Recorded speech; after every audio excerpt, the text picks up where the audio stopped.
Hindi naman titindog ang aking mga selfie stick. Char. Hello guys, good morning. Ay, pinatay ko ang ilaw. I-on ko muna para maganda ang aking lightning ng aking video this morning. Hello guys, kumusta? Welcome to my vlog, Fresame Vlog. So, ang boses ko ngayon ay as usual pa rin.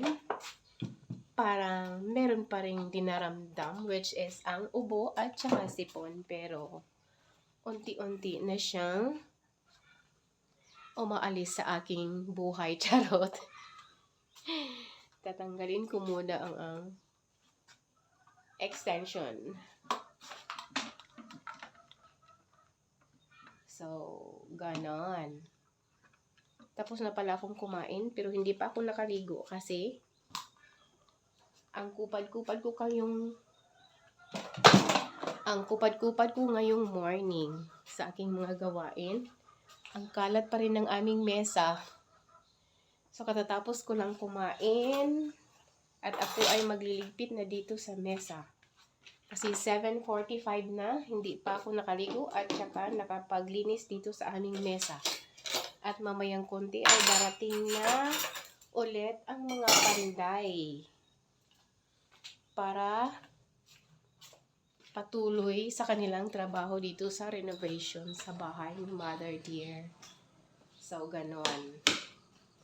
So, ibalik ko dito sa aming kalaha ang aming ulam na adobong talong with egg. So, ayan. Diyan lang yan. Takpan ko yan para hindi siya madumihan sa mga anik-anik dito sa bahay. Char. So, balik tayo dito sa aming hapagkainan. Masarap ang aming palaman ng tinapay, which is Goya Choco hazelnut spread. Choco spread.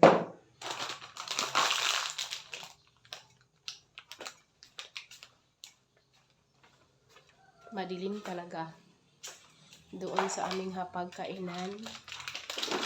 Pag dumaan tayo doon, char.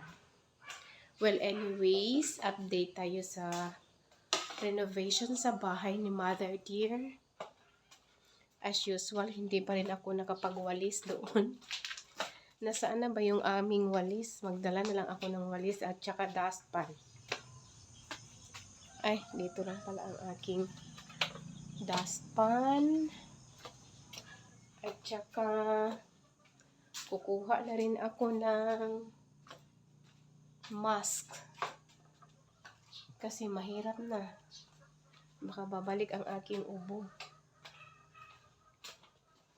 Para isahan na ang pag-akyat doon sa taas.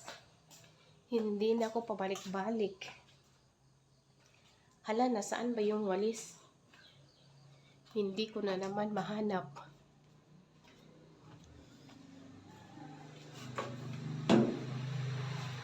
Hinahanap ko talaga. Nasaan na ba yun? Nagwalis ba ako kahapon? Or nandoon na sa itaas. Wala naman dito sa kwarto. Oh, super messy pa rin ang aming kwarto. Char. Eh, ganun kami dito sa bahay. Hindi kami marunong maglinis. Pero hinahanap ko talaga ang aking walis. Nasaan na ba yun? Hala. Iniikot-ikot ko na talaga dito sa loob ng bahay. Saan ba yun nilagay? Oh my G, wala talaga siya. Saan na ba yun nilagay ni Mother Dear? Okay, so akyat lang tayo doon sa itaas, baka nandoon. I'm not sure if it is here. Ang walis, aray ko.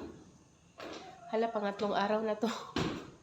Ngayon, kung hindi ko siya mawalisan ngayon, so kailangan talaga akong magwawalis dito sa itaas.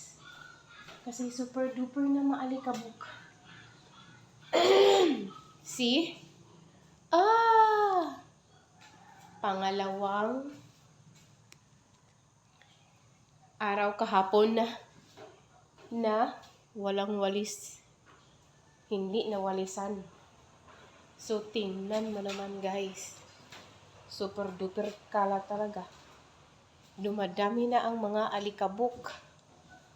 Ow! So, kailangan ko talagang magwalis.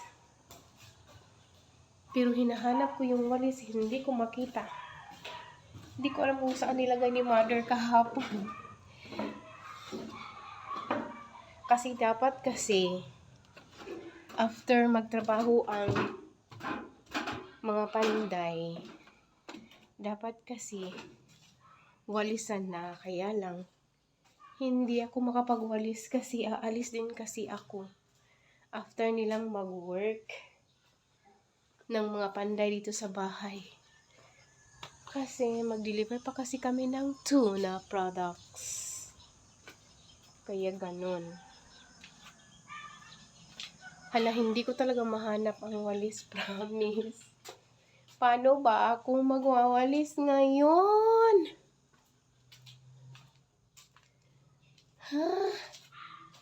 Nasaan ba? Baka nandito. Wala naman dito sa gilid ng pintuan. Hala, baka. Oh my G. Hindi naman nilabhan ni mother. Hala, wala talaga. So, paano ba yan? Hindi ako makapagwalis ngayon. Di bali na. Balik tayo doon sa itaas. So, update na lang dito sa renovation sa bahay ni mother. So, meron ng dingding ang mga kwarto. Pero hindi pa siya na double walling. Kasi wala pa kaming budget. So, first walling muna. At saka, nalagyan na rin nila ng door jamb sa unang kwarto. Pangalawang kwarto. At saka, pangatlong kwarto. So, ganun pa rin. First walling lang muna. Kasi wala pa kaming budget para sa double walling. So, ngayong araw, magpatuloy sila sa kanilang pagtrabaho dito sa itaas para lagyan na naman dito ng door jamb. So, yung dalawang kwarto doon, nalagyan na ng door jamb. Ito na lang ang hindi pa nalagyan. So, ngayong araw sila magpatuloy sa paglagay ng door jamb.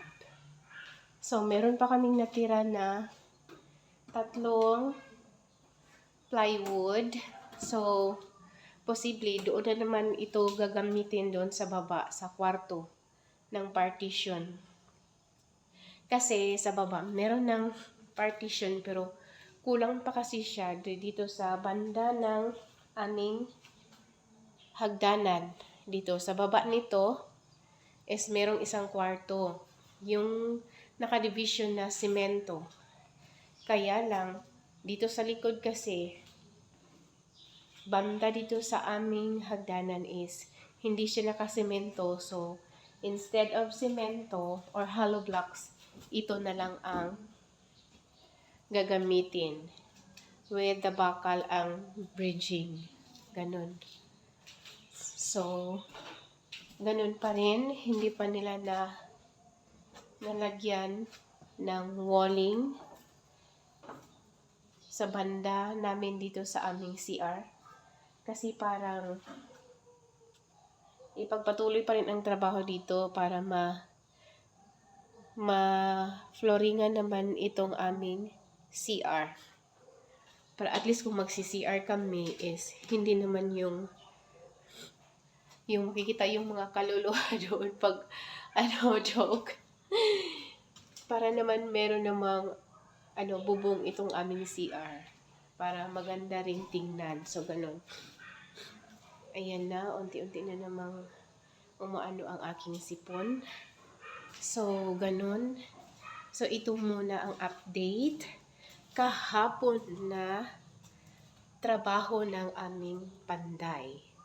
So, that's all for today's video, guys. Thank you for watching. Bye!